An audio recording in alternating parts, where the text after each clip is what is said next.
Hello and a warm welcome to another edition of To The Point. On the show this week, Union Minister for Law and Justice, Information Technology and Electronics. I welcome Mr. Ravishankar Prasad on To The Point. Thank you. So my first question to you is related to Parliament because the winter session is on. We are almost now into the third week and we've seen that absolutely the legislative agenda has not happened. Now, how does it impact and how do you really see the session so far? I can understand for initial 1-2 days you are going to take up issues, even disrupt the Parliament. For weeks together, not fair. When the government is repeatedly asserting that we are willing to have debate on any issue of your choice. Surely Raphael is one issue we'll talk later on. We said start the debate just now. Okay. Now you don't come for a debate. Because maybe Congress party in particular and opposition in general understand that if a debate starts, they will have a lot to answer. But Parliament is meant for debate, discussions. I think they can ask searching questions from us, make more effective point. But for more than a week, this whole disruption is something which one is not able to appreciate. But sir, now that the Speaker had called upon the Rules Committee and the Chairman of the Upper House also said that the disrupting parliamentarians will be named. So are you now actually hopeful that maybe next week onwards when the House meets, some legislative agenda will take place? देखो मेरा सोचना बहुत साफ है, मैं इसके पक्ष में नहीं रहता हूँ. संसद चर्चा की जगह है, लोकतंत्र लोकलाज से चलता है, बहस करिए. But if disruption becomes the order of the day, maybe some unusual methods will have to be seen. I would always recommend, we have been in the position, now they are in the position, but by having a very effective debate, you can make your point more aggressively and more, in a more articulate manner than by, I'm sorry to say, just ho like that in the Parliament. Absolutely. And with the things going live in the country, so many children coming to see it, I do grant they have got the right to oppose, we have got the right to propose. From debate and discussion, something should come out. Opposition must raise its own point, the government must push its legislative agenda. This is how you ultimately make the point. Therefore, I would still urge the opposition, all the opposition, if you can appeal to them, that please reconsider. Let's have a discussion. The government is willing to accommodate all their concern to raise the point they wish to. But sir, as you rightly said, that Parliament is a forum where, you know, debates and analysis should happen before any law comes into place. But most of the times, I mean, largely we've seen that it's only the non-legislative agenda which dominates the House. No, non-legislative agenda of the opposition also has a point of view. But when the government is repeatedly saying, आइए आप बहस करिए ना, अभी शुरू कीजिए बहस. Up today I saw in newspapers we will come to debate on Raphael when a JPC is constituted and when the JPC finding comes about. Therefore, you are not keen to have a debate on Raphael also. So you just now mentioned about the Raphael deal, and with the Supreme Court having given a clean chit to the government, do you think it's a big shot in the arm of the party as well as the government? How do you really see the verdict? I don't see the shot. I see it as a vindication of the country's need for security. Air Force needs firepower, it does. For the last more than 20 years, there has been no addition. Air Force has been saying that. The Atalji government, the whole thing started. I regret to say from 2005 till 2013, no meaningful initiative was done. Finally, you went for tender. Dassault, manufacturers of Raphael, came the lowest. Then you put that on hold. Now in this light, when Modi ji became the Prime Minister, there is a provision that head-to-head states can undertake some kind of a decision. Why 36 Raphael? Because one squadron means 18. 2 squadron planes are coming. And they are very effective, deadly weapon. Remember one thing more. The terms and condition on which we have acquired Raphael is 9% lesser than the UPA negotiated price.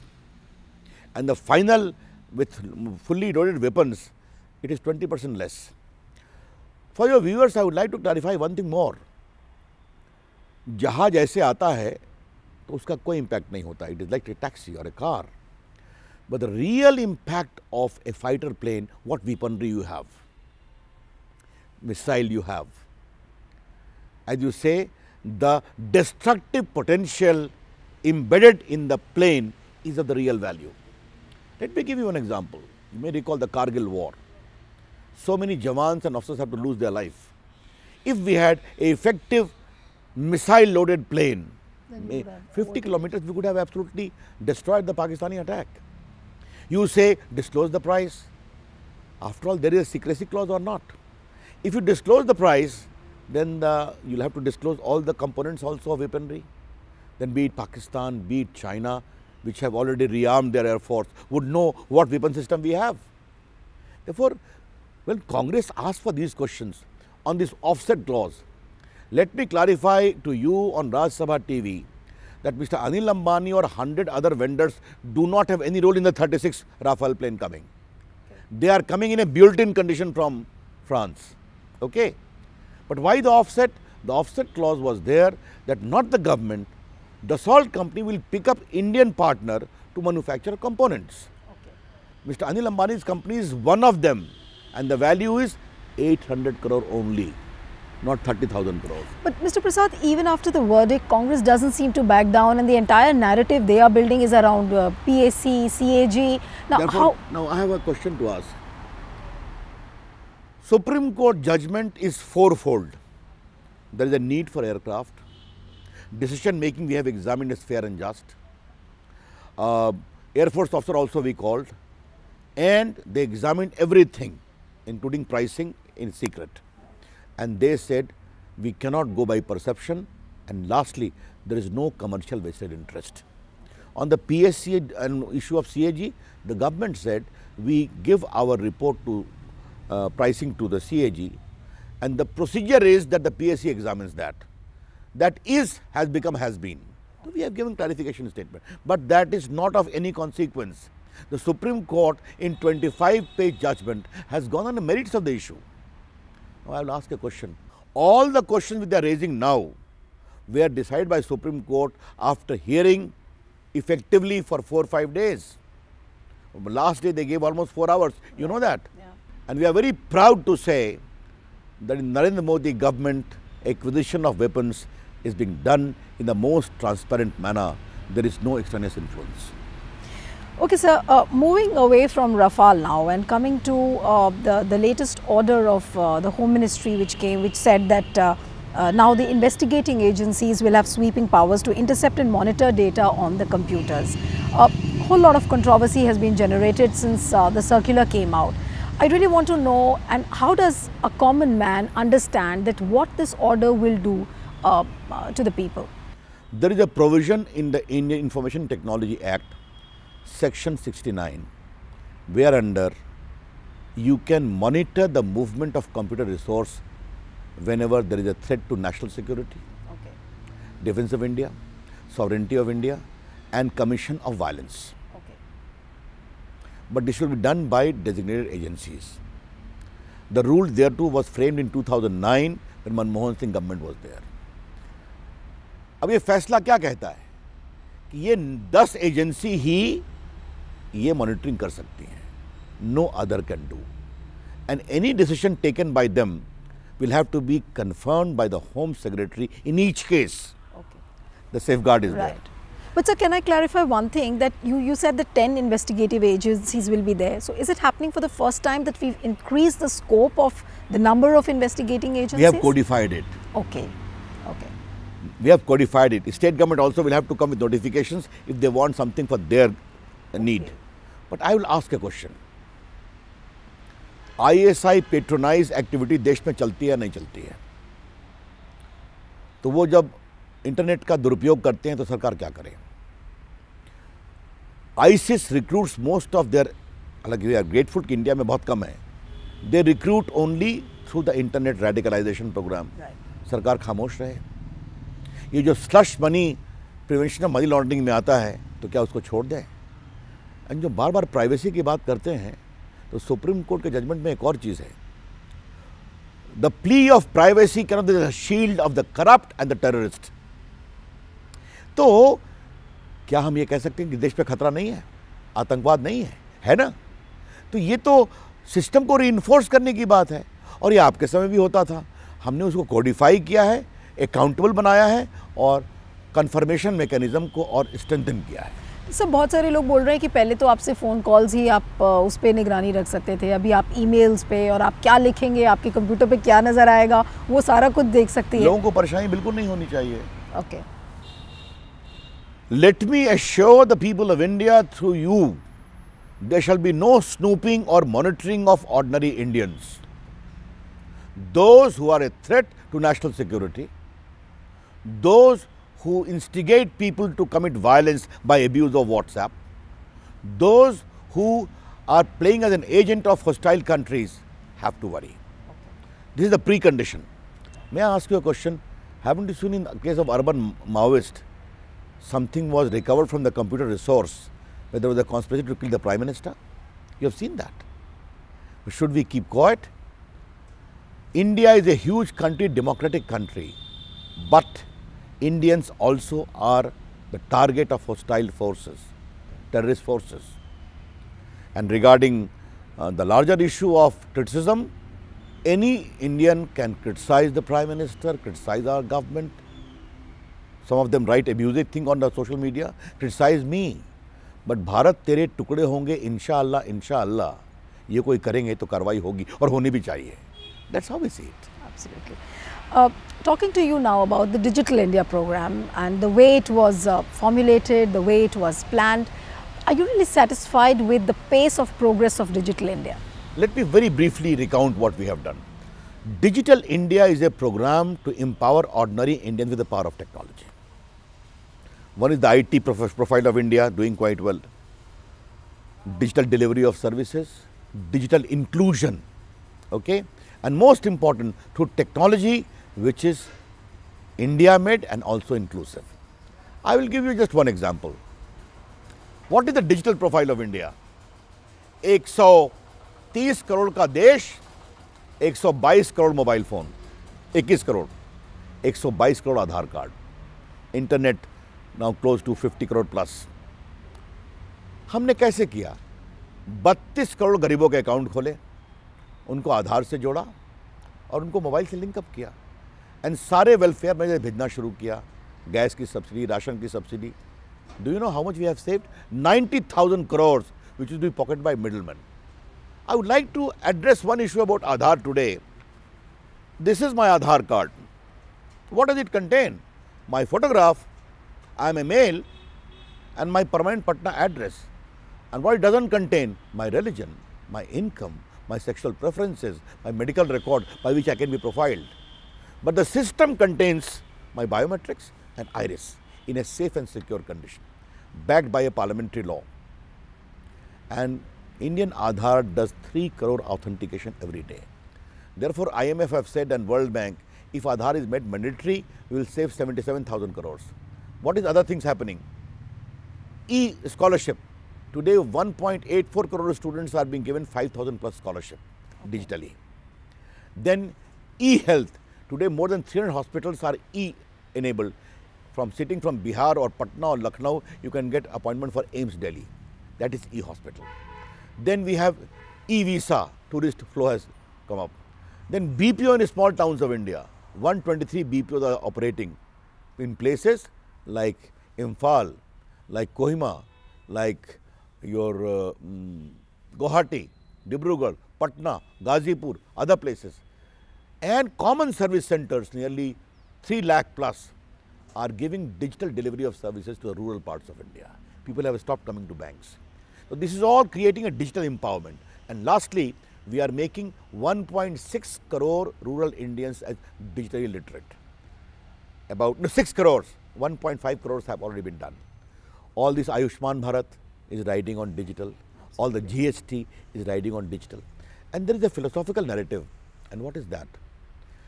We may have missed the industrial revolution and other revolution, but we want to become the leader in the digital space. And India today is acknowledged as a very important digital power.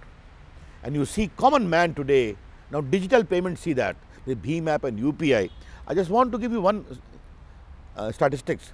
In September 2017, the total transaction on Bhim UPI digital payment was 5,325 crores. In November 2018, it is 66,500 crores. You see the jump in 1 year? Absolutely. So Indians love technology, and the PM has a great vision, which he said, if I come to power, I'll make an India where IT plus IT is equal to IT. Namely, information technology IT plus India's talent IT is equal to India tomorrow IT. Okay. That's what digital India is about. But sir, you rightly pointed out about the digitally inclusive society, and we are evolving in a manner. But what are the challenges which come along with this process? Because socially also there is a lot of evolution which is happening. It's changing the mindset of the people. So, as a minister, what are the challenges you see when you enable and empower the people with so much of technology? It makes me happy that even an ordinary man can ask me questions. At times abuse me also. That's right. Appreciate my good work. Even keep on asking questions from editors like you. Okay. Getting empowered. That's the first point. The second is you use the social media, but don't abuse it. Okay. Criticize someone, but don't shower abuses on them. That is not fair. The third thing is, but let me tell you very clearly, I am a very pro-democratic thinking minister. I am not in favor of curbing all this. But yes, if WhatsApp is being abused for promotion of fake news to promote violence, I had to intervene. And they said, no sir, they have limited it to only 5. They have their offices in India, grievance officer. You may have seen, also issued notice to Facebook that don't abuse data to influence election. Cambridge Analytica has been put to CBI inquiry once they failed to respond. Therefore, tough on deviators, helping Indians to get empowered. And lastly, securing the space by promoting the walls of cyber security. That also we are doing. So therefore, India today is considered as a very important stakeholder in the digital space. There is a famous agency on e-governance which has declared India as the top 20 global leaders. That's what India is about under Modi ji. But sir, when we talk about the digital inclusion, the digital empowerment, cyber crime of course then becomes a very big issue and a very big challenge, and everybody finds it very difficult to tackle with it. So how are we really countering this menace, because it will rise day by day? I'm very happy you asked this question. Internet is the finest creation of human mind. It should not be abused by few. And those who abuse, the state must have the authority to ensure that they don't abuse this noble platform. So your first question is the answer to your present question, that defined agencies must be empowered to take action. Okay. So coming to the triple talaq bill now, the bill has been passed by Lok Sabha, and how do you really see the importance of the bill now? If it comes up, it gets passed on for the party, for the government and for the people of India. How important really is this bill? It is not important for party and the government. It is important for gender justice. Teen talaq is not for any other thing except for gender justice, gender dignity, gender equality. Nari न्याय, नारी गरिमा, नारी सम्मान. ये मामला न इबादत का है, न सियासत का है. The first thing you need to understand. Now, why I have come with a new bill? Because some people had certain concerns, and we noted their concern because we have an open mind. Why can a padosi or neighbor file a complaint? We said now, complaint shall be filed only by the victim wife or by her relationship by blood or marriage. Okay. No stranger can file. Second, आपने समझौते की गुंजाइश नहीं छोड़ी है. So we have come with a proposal that if a case is filed, it can be compounded at the instance of the wife, not the husband. If wife is satisfied, go ahead, no problem. And magistrate will determine the terms. Right. The husband has to pay compensation, maintenance, etc. There was issue of concern for bail, etc. also. We have said you can move the magistrate for bail. Okay. And the magistrate may or may not grant you bail upon conditions, but after hearing the wife. For a whole idea, why we have said that? Maybe in the bail itself compromise can happen. तुमने बीवी को 3 तलाक दिया है, नहीं दिया है, वापस ले जाओ इज्जत से. Therefore, it is a very humane, and those who are against this whole issue of non-bailable part, we have Dowry Prohibition Act. Hindu wife or Muslim husband all can be arrested. You have Domestic Violence Act or not. You have 304B in the penal code. If you kill your wife 7 years in the marriage, you can be given life imprisonment. In the case of rape, if 12 years or below, you can be given death punishment. All this woman empowerment, gender justice. And sitting here, I wish to salute ladies like Saira Banu who moved to Supreme Court. You know, large number of women come and meet me here in this premises where you are talking to me. Then I could personally realize the gravity of the situation.